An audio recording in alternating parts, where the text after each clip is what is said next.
নমস্কার বন্ধুরা, গল্পের হাটে আপনাদের সকলকে স্বাগত জানাই। বন্ধুরা, গল্পের হাটে আমার আজকের নিবেদন সৈয়দ মুস্তাফা সিরাজের রচিত গল্প ঘড়ি রহস্য। গল্পটি শুনে ভালো লাগলে অবশ্যই ভিডিওটি লাইক, কমেন্ট, শেয়ার আর আমার চ্যানেলটিকে সাবস্ক্রাইব করে দেবেন। তাহলে চলুন বন্ধুরা, গল্পটি শুরু করা যাক। গল্প পাঠে আমি বৈশালী, আর আপনারা শুনছেন আজকের গল্প ঘড়ি রহস্য। কর্নেল নীলাদ্রি সরকারের প্রিয় পরিচালক ষষ্ঠীচরণের দুদিন থেকে সামান্য সর্দি জ্বর। পাড়ার ডাক্তার তারকবাবু তাকে দেখতে এসেছিলেন। প্রচুর আশ্বাস দিয়ে এবং লম্বা চওড়া প্রেসক্রিপশন লিখে তিনি আড্ডার মেজাজে বসলেন। দেশের হালচাল নিয়ে কিছুক্ষণ বকবক করে গেলেন। তারপর হঠাৎ মুচকি হেসে বললেন, আচ্ছা কর্নেল সাহেব, আপনি তো বিখ্যাত রহস্যভেদী। এ যাবৎ বিস্তর জটিল রহস্য ফাঁস করেছেন শুনেছি, কিন্তু কখনো কি এমন কোনো কেস আপনার হাতে এসেছে যার রহস্য ফাঁস করতে পারেননি? কর্নেল প্রেসক্রিপশনটা দেখছিলেন। বললেন, প্রশ্নটা আপনাকেও করা যায়। ডাক্তারবাবু একটু ভ্যাবাচাকা খেয়ে বললেন, কেন কেন?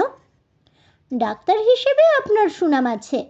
আপনি কি সব রোগীর সঠিক রোগ ধরতে পেরেছেন? ডাক্তারবাবু মাথা নেড়ে বললেন, কোনো ডাক্তারই এমন দাবি করতে পারেন না। কর্নেল প্রেসক্রিপশনটা ভাঁজ করে টেবিলে রাখলেন।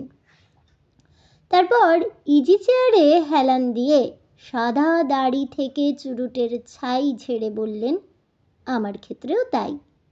কিছু কিছু রহস্য ফাঁস করতে শেষ অবধি আমি ব্যর্থ হয়েছি। তারকবাবু আগ্রহ দেখিয়ে বললেন, অন্তত তেমন একটা কেসের কথা বলুন, আমার জানতে ইচ্ছে করছে। কর্নেল চোখ বুজে চকচকেটাকে হাত বুলোতে শুরু করলেন। এবার আমারও খুব আগ্রহ হলো, কারণ দীর্ঘকাল যাবৎ আমি ওর প্রায় ছায়াসঙ্গী। অসংখ্য জটিল রহস্য ওকে নিপুণ দক্ষতায় ফাঁস করতে দেখেছি। আমার পক্ষে বিশ্বাস করা কঠিন কোনো ক্ষেত্রে উনি ব্যর্থ হয়েছেন, তাই না বলে পারলাম না। আশ্চর্য, কখনো তো আপনাকে ব্যর্থ হতে দেখিনি। তাছাড়া তেমন কোনো কেসের কথা আপনি আমাকে বলেনও নি। জয়ন্ত, তুমি সৈয়দাবাদ রাজবাড়ির জড়োয়া নেকলেস হারানোর ঘটনা ভুলে গেছো? মনে পড়ে গেল। বললাম, কিন্তু নেকলেস হারানোটা তো যত রহস্যময় হোক, কে ওটা চুরি করেছে আপনি তো জানতে পেরেছিলেন। এখন চোর যদি বেপাত্তা হয়ে যায়, আপনার কি করার আছে? খড়ের গাদায় সুচ খোঁজার কাজটা পুলিশের। ডাক্তারবাবু অধীর আগ্রহে তাকিয়েছিলেন। বললেন, একটু ডিটেলস বলুন কর্নেল সাহেব। রাজবাড়ির জড়োয়া নেকলেস তখন নিশ্চয়ই প্রচুর দামি। কিভাবে ওটা চুরি গিয়েছিল? কর্নেল বললেন, সেটাই একটা জটিল রহস্য। সেই রহস্য আমি ফাঁস করতে পারিনি। নেকলেসটা নাকি রাজপরিবারের সৌভাগ্যলক্ষ্মীর প্রতীক। পরিবারে নতুন বৌমা এলে বউ ভাতে জমকালো পার্টি দেওয়া হতো। পার্টিতে নতুন বৌমা নেকলেস পরে সিংহাসনে বসে থাকতেন। পার্টি শেষ হলে ওটা খুলে নিয়ে গিয়ে পাতাল ঘরে লক্ষ্মী প্রতিমার গলায় পরানো হতো। এটাই ছিল বংশানুক্রমের রীতি। সে রাত্রে পার্টি শেষ হতে তখন প্রায় রাত 12:30 বাজে। হঠাৎই দেখা গেল বৌমার গলায় নেকলেস নেই। ডাক্তারবাবু বললেন, জয়ন্তবাবু বলছেন আপনি নেকলেস চোরকে চিনতে পেরেছিলেন? হ্যাঁ, কিছু সূত্র থেকে অনুমান করেছিলাম রাজবাড়ির জয়গোবিন্দ নামে এক কর্মচারী যেভাবেই হোক নেকলেসটা চুরি করেছে। সে একা থাকতো রাজবাড়ির একটা ঘরে, কিন্তু তার ঘরে শেষ রাত্রে হানা দিয়ে দেখা গেল তল্পিতল্পা গুটিয়ে সে উধাও হয়ে গেছে। তবে রহস্যটা থেকেই গেল, জয়গোবিন্দ কখন কিভাবে নেকলেস চুরি করলো?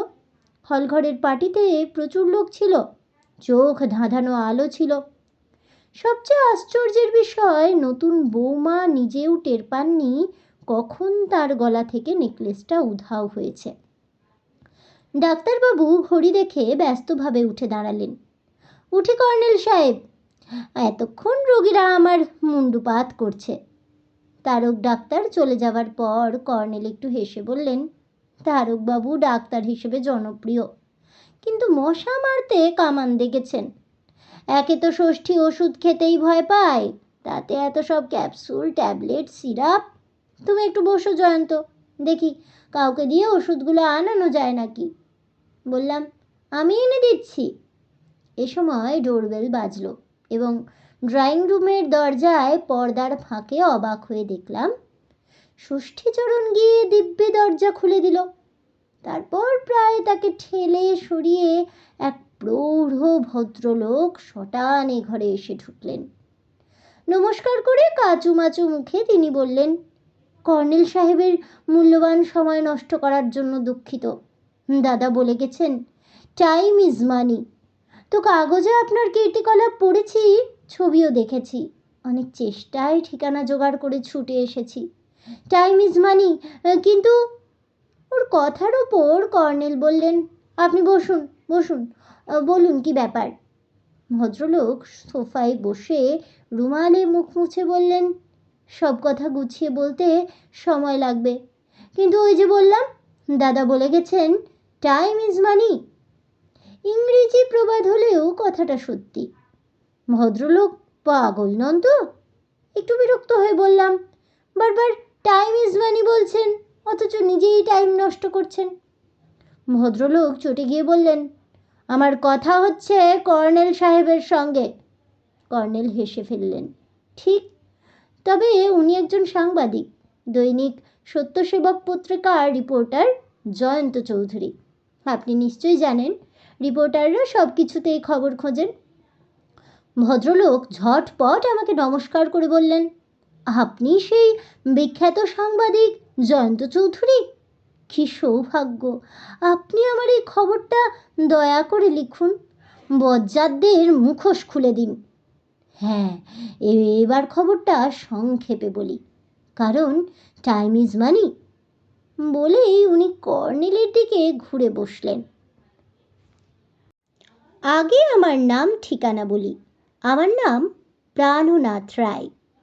27/3 নুকুর মিস্ট্রি লেনে একটা মেসবাড়িতে একখানা আলাদা ছোট্ট ঘরে থাকি। চাকরি করি মতিলাল ট্রেডিং কোম্পানিতে। তো কিছুদিন থেকে একটা ভুতুড়ে ঘটনা লক্ষ্য করছি।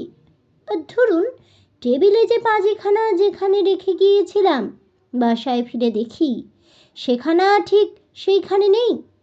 কিংবা ধরুন, যে শার্টটা হ্যাঙ্গারে ঝুলিয়ে রেখেছিলাম যেভাবে, ফিরে এসে দেখি সেটা ঠিক সেইভাবে ঝোলানো নেই।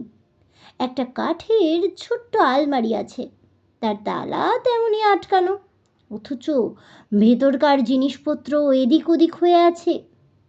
রোজ বিকেলে ছড়ি হাতে পার্কে বেড়াতে যাওয়ার অভ্যাস। কাল ছড়িটা দেখি ব্র্যাকেটের যেখানে ঝুলিয়ে রেখেছিলাম সেখানে নেই। এরকম অসংখ্য ব্যাপার প্রতিদিন ঘটছে। আমি এর মাথা মুন্ডু কিছুই বুঝতে পারছি না। চোর ঢুকলে তো সে কিছু চুরি করতো, কিন্তু এই পর্যন্ত কিছুই চুরি যায়নি। আমার সন্দেহ হয়েছিল কেউ বজ্জাতি করে আমাকে তাড়াতে চাইছে। কিন্তু গত রাত্রে হঠাৎ একটি শব্দে ঘুম ভেঙে যেতেই টেবিল বাতি জেলে দেখি কাঠের আলমারিটা নড়ছিল। সদ্য থেমে গেল। আতঙ্কে সারা রাত্রে আর ঘুম হয়নি। তো টাইম ইজ মানি, আর দেরি করা চলে না। আপনার শরণাপন্ন না হয়ে উপায় ছিল না। কর্নেল চুপচাপ শুনছিলেন। এতক্ষণে বললেন, আপনার ঘরে কোনো দামি জিনিস আছে? না, যত সামান্য টাকা করি ব্যাংকে রাখি। এই রিস্ট ওয়াচটা যদি দামি বলেন, এটা প্রায় সারাক্ষণ আমার হাতেই বাঁধা থাকে। শুধুই স্নানের সময় টেবিলে খুলে রেখে যাই, কিন্তু এটা চুরি হয়নি। আপনার দাদার নাম কি?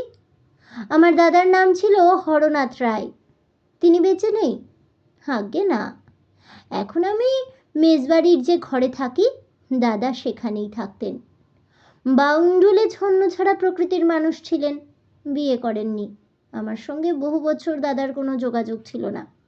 হঠাৎ 2 মাস আগে টেলিগ্রাম পেলাম, হার্ট অ্যাটাক হয়ে দাদা হাসপাতালে আছেন।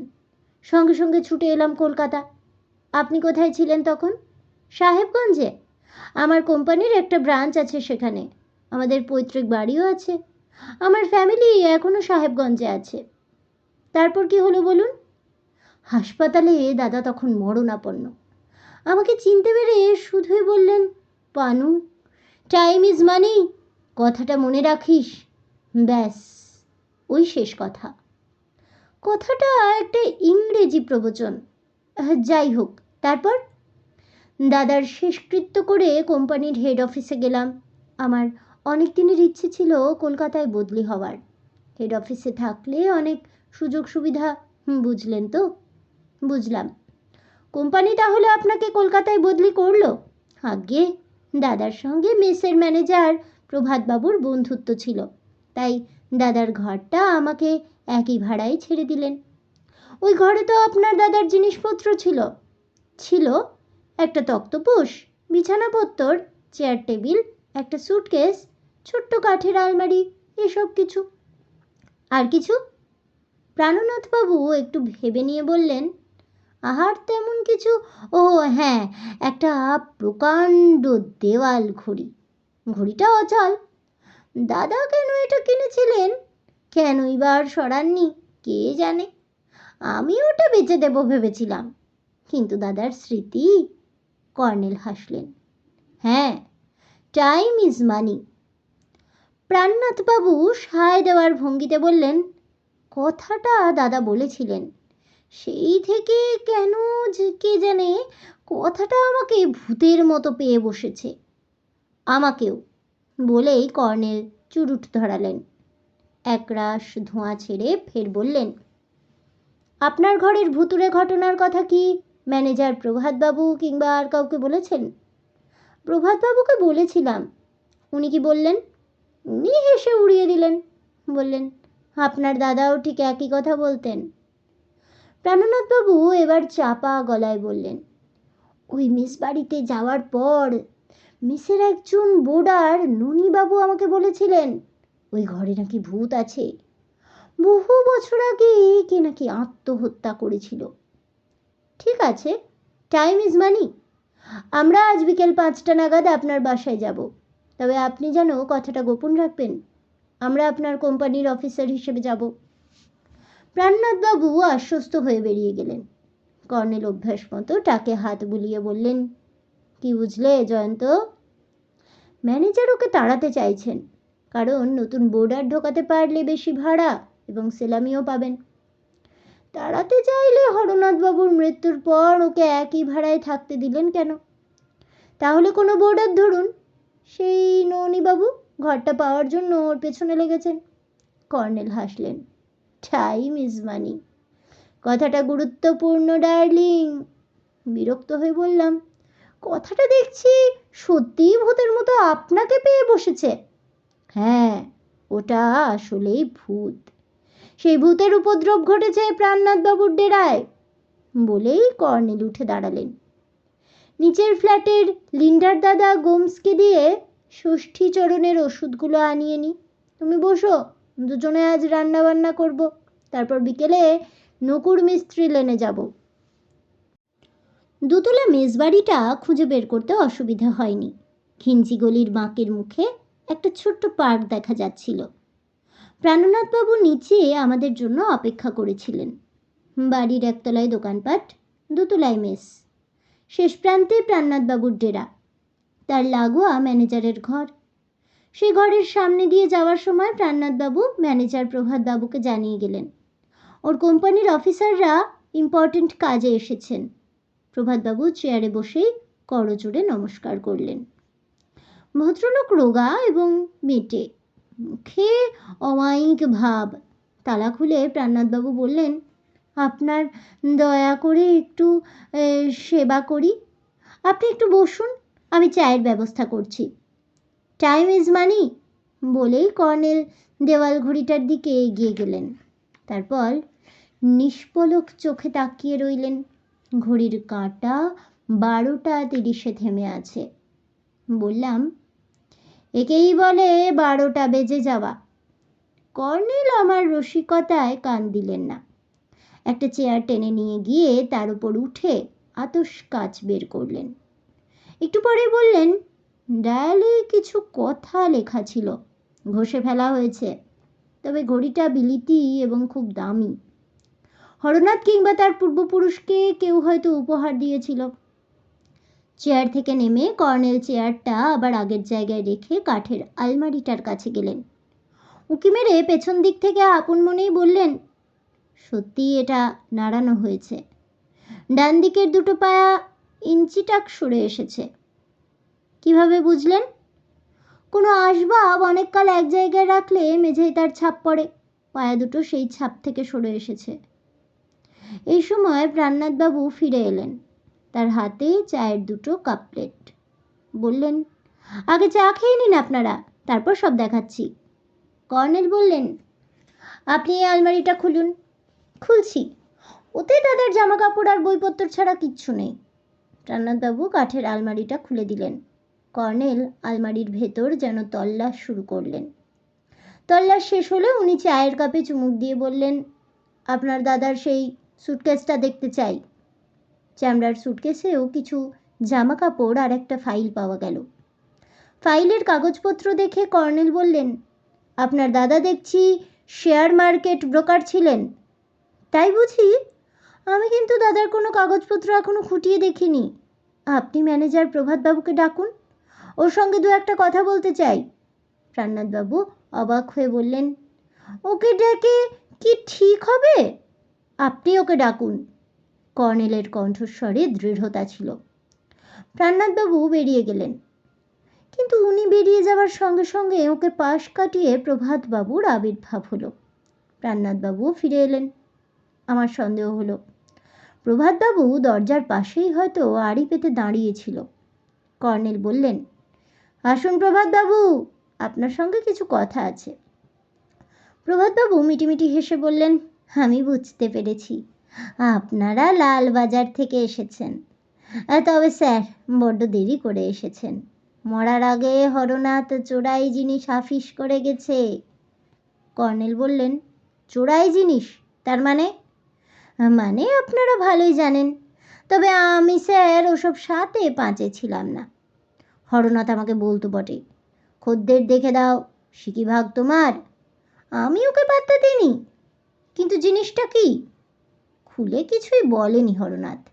কাজেই এই জিনিসটা কি আমি জানি না, শুধু এইটুকু জানি জিনিসের দাম ছিল বড্ড বেশি। হরনাথ আভাস দিয়েছিল লাখের ওপরে দাম। আমার মালিক ভদ্রলোক, যার এই মেসবাড়ি, তিনি কোটিপতি লোক। হরনাথ গোপনে তার কাছেও গিয়েছিল, কিন্তু তিনিও কিনতে সাহস পাননি। আমাকে বলেছিলেন, ওই লোকটাকে তাড়াও। কিন্তু তাড়াবো কি করে? এ পাড়ার সব গুন্ডা বদমাইশ ছিল হরনাথের হাতে। প্রাণনাথ ক্ষুব্ধ হয়ে বললেন, এসব কি বলছো প্রভাতদা? আমার দাদা? প্রভাতবাবু তাকে থামিয়ে দিয়ে বললেন, খাল কেটে কুমির এনেছ, এখন তুমিই ঠেলা সামলাও পানু, আমাকে এসব ব্যাপারে জড়িও না। বলে উনি ঘর থেকে বেরিয়ে গেলেন। প্রাণনাথবাবু ধপাস করে বিছানায় বসে বললেন, আমি তো কিছুই বুঝতে পারছি না। আমার দাদা বাউন্ডুলে ছন্ন ছাড়া ছিলেন বটে, কিন্তু ওকে চোর অপবাদ কেউ কুস্মিন কালেও দেয়নি। আর দামি চোরাই জিনিস যদি ওর কাছেই থাকবে, আমি তার খোঁজ পাবো না।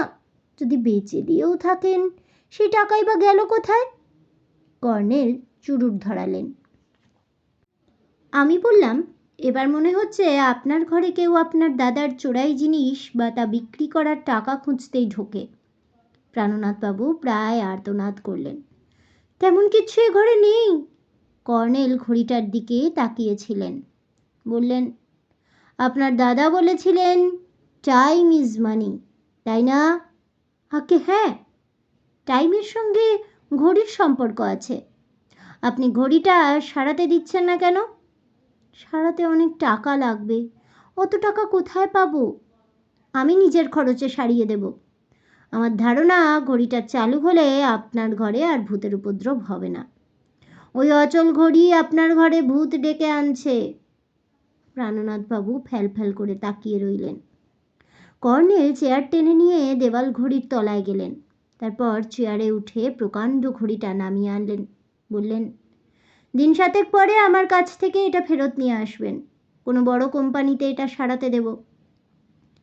ইলিয়ট রোডে 3 তলার অ্যাপার্টমেন্ট ফিরে কর্নেল ঘড়িটা খুলতে শুরু করলেন। বললাম, সব ছেড়ে ঘড়ি নিয়ে পড়লে কেন? কর্নেল হাসলেন। কারণ টাইম ইজ মানি। কর্নেল, আমার ভয় হচ্ছে এই অচল ঘড়ি আপনার মগজকেও অচল করে দিল।